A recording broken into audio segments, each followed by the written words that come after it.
اطیعوا اللہ و اطیعوا رسول، حکم خداوندی ہے، من یطع الرسول فقد اطاع اللہ، حکم خداوندی ہے، قل ان کنتم تحبون اللہ فاتبعونی یحببکم اللہ۔ اور آقا کی سیرت کے دو پہلو ہیں، ایک کو شریعت کا ظاہر کہتے ہیں، ایک شریعت کا باطن کہتے ہیں۔ جب شریعت کے ظاہر کو سنواریں تو ظاہری حالات بدل جاتے ہیں، کردار بدل جاتا ہے، عادات بدل جاتے ہیں، اطوار بدل جاتے ہیں، خصلتیں بدل جاتی ہیں، صورت بدل جاتی ہے، سیرت بدل جاتی ہے۔ اور جس وقت شریعت کے باطنی احوال کی اصلاح ہو تو اس انسان کی نگاہ جو ہے نہیں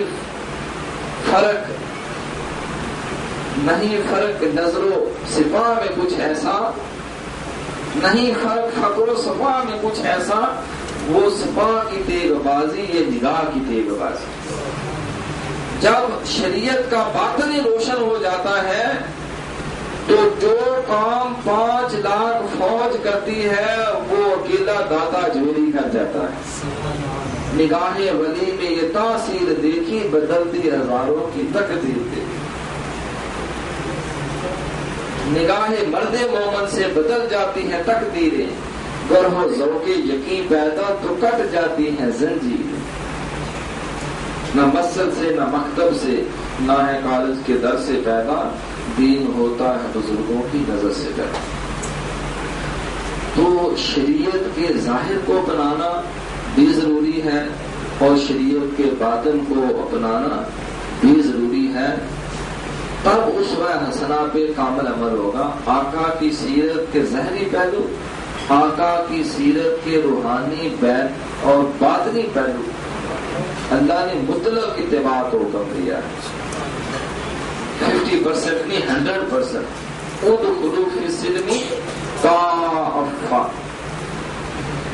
معزز خواتین و حضرات، اس ضمن میں جو نصاب ہم نے مرتب کیا ہے، میں اس کا مختصر سا تعارف آپ کی خدمت میں پیش کرنا چاہتا ہوں، لیکن اس تعارف سے پہلے جو ہفتہ وار ہماری یہاں محفل درس مکتوبات شریف ہوتی ہے، ہم چاہتے ہیں وہ سلسلہ بھی منقطع نہیں ہونا چاہیے، تو اس سبق کو بھی آگے بڑھاتے ہوئے اب تھوڑا سا سبق اختصار کے ساتھ ہم پہلے کچھ اصطلاحات تصوف جو ہے اس کے اوپر گفتگو کرتے ہوتے ہیں کہ طریقت و تصوف میں اللہ والوں کی جو بولی ہے اس میں ایک لفظ ہے لہجہ،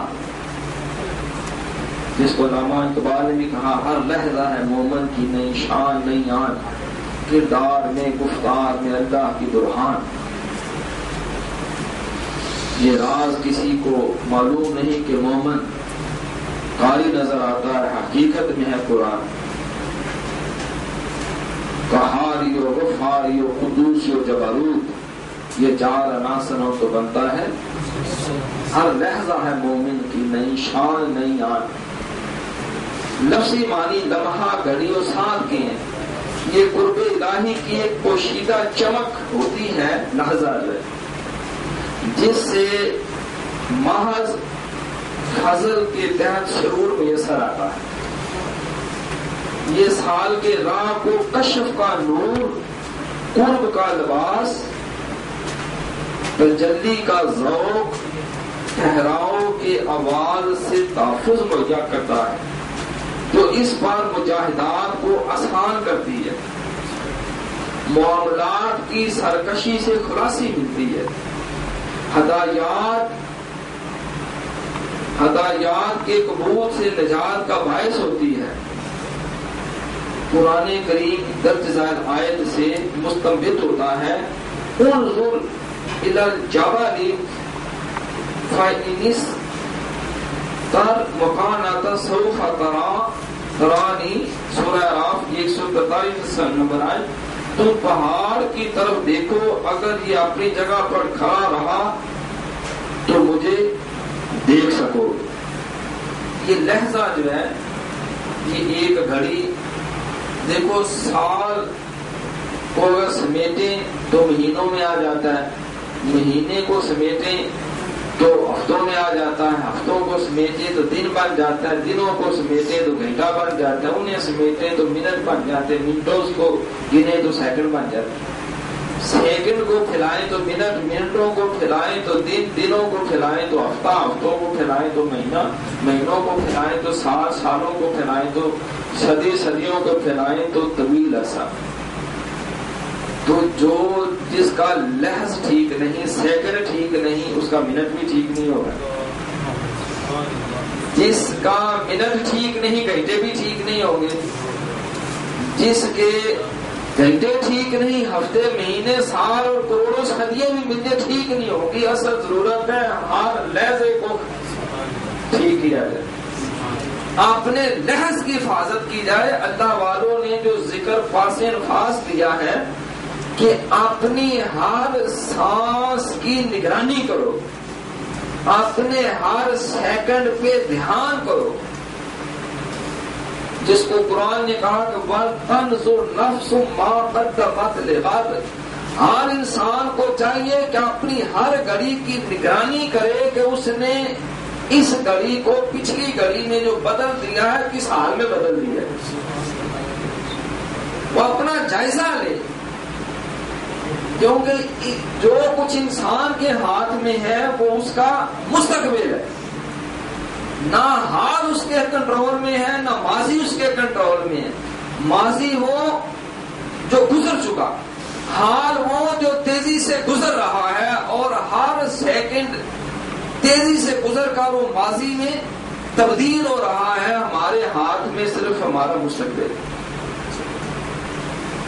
تو ہمارا مستقبل یہ ہے جو آنے والا سیکنڈ ہے، پچھلا سیکنڈ جو ضائع ہو گیا اس کا ازالہ آنے والے سیکنڈ کی حفاظت سے۔ ہم اپنے ہر آنے والے لمحے کی حفاظت کریں، اور بعض ایسے لمحات ہوتے ہیں جو صدیوں پر محیط ہو جاتے ہیں۔ امام ربانی حضرت مجدد ثانی رحمۃ اللہ علیہ فرماتے ہیں کہ وہ لمحہ جو اللہ کی یاد میں گزرتا ہے، اللہ کے ذکر میں گزرتا ہے، وہ ایک لمحہ انسان کی ساری زندگی کے لمحات پہ جو بغیر ذکر کے گزرے بھاری ہو جاتا ہے۔ پھر بعض ایسے لمحات ہوتے ہیں کہ وہ لمحات انسان کے لیے سرمایہ حیات بن جاتے ہیں۔ حقیقت میں وہی سرمایہ عمر گرامی ہیں جو لمحات حسین ہم ان کی محفل میں گزار آئے، جس نے ایک لحظہ بھی آقا علیہ السلام کا چہرہ والضحیٰ دیکھ لیا، ساری روح زمین کے حاجی، نمازی، مجاہد، شہید، تہجد گزار، مفسر، محدث مل کر اس کے قدموں کی خاک کو نہیں پہنچ سکتے۔ تو ہم نے حضرت صاحب رحمۃ اللہ علیہ فرمایا کرتے تھے، بیٹا اگر کوئی اچھا لحظہ آئے اس کو پرولانگ کرو، اس کو طویل کرو۔ آپ کے دل میں اللہ کی محبت کی ایک لہر آئی ہے، ایک ایسے گھڑی آئی ہے، آرائش خیال ہو، دل کشا بھی ہو، وہ درد اب کہاں جسے جی چاہتا بھی ہو، وہ ایسا لمحہ آیا ہے تو اس لمحے کو کیچ کر لو۔ Catch the hold the time by the four mark, time and tide wait for none, time has wings and flies away. وقت اور جوار باٹا کسی کا انتظار نہیں کرتے، ہمیں خود انتظار کرنا پڑتا ہے۔ جو ہی وہ لمحہ آئے اس کو قید کر لو۔ کس طرح قید کر لو تو اس کو اپنے ظاہر اور باطن کے اوپر فوراً محیط کر دو۔ کس طرح محیط کر دو کہ اس لمحے، اس محبت کی لہر کے اندر اپنے آپ کو فنا کر دو۔